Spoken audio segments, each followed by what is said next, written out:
So which one are you going to make? I'm going to make tomato, olive, and rosemary. And I'll make the apple.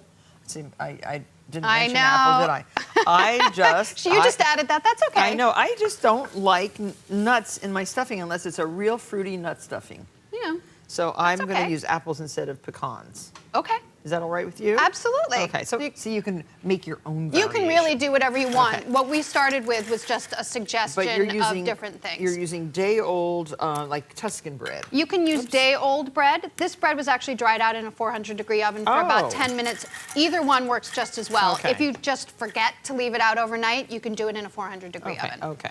So we're each going to start off by making our base, which is onions. It's the same for all of them, and then you add your add-ins later. So we each have a medium yellow onion. It's been diced. Celery, 2 large or medium stalks of celery, and 4 cloves of garlic. Now this is for a 12 to 16 pound turkey? Yes. Okay. Oh, except we're not going to stuff the turkey. But we're not, but it's enough to serve the same amount of people. So that's really what you're getting at here. Now, you're making this flavor base, which is going to be the same no matter what your stuffing is. This has to cook for about 7 minutes, which is what we have here. Generally, I have a mound of onions this high. Well, because I do those giant turkeys. You do a giant turkey, and you want to have extra stuffing. My turkeys grow to 35 to 40 pounds. Right. So obviously, you're going to need more. Plus, you have big Thanksgivings with lots of people. So so that's what they look like. The onions look like when they are really well cooked. 7 minutes. Not burnt, not brown, just translucent. Right, so don't you turn your heat up too high. Okay, so now we add. So now you add your mix-ins. You can use whatever you're going to want. If you don't mind passing me my mix-ins over there. That whole tray is mine, yeah. Okay, so there. So and I'm going to add my apples. Yes.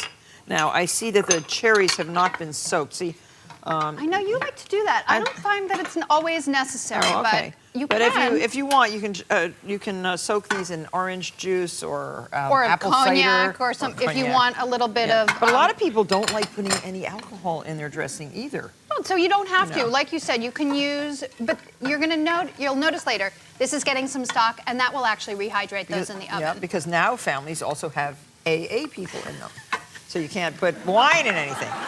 And you have yes. peanut allergies, so you can't put peanuts in. I mean, it really is a challenge for the home cook these days. All right, I added 1 cup of grape tomatoes. You have to make lots of different variations. A cup of Kalamata olives. I want to put my sage in there. Yes. 2 tablespoons of rosemary goes in mine. And I'm putting some fennel seeds in mine, too. So you just flavor it however you like. This has a little bit of spice to it with a half a teaspoon that looks good. of. It's sort of Italian inspired, this one. So you just toss that around about 1 minute. And then add it to your dried out bread. It's 8 cups of bread that's been dried out. Okay. Now, what if you don't dry it out?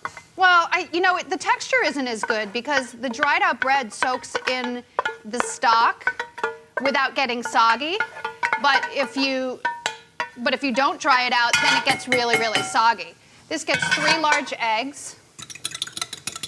You want to whisk them before you add them because you're not going to be able to whisk them once they're in there. Half a cup of parsley, and 3 cups of stock, Martha, but add a little bit at a time so it has time to soak in and doesn't get soggy, and you may not need all of it. Then it's going to go into a buttered baking dish, a 9 by 13 baking dish, and you just But you have to taste it for salt again. You do. So you probably should do that before you add your egg.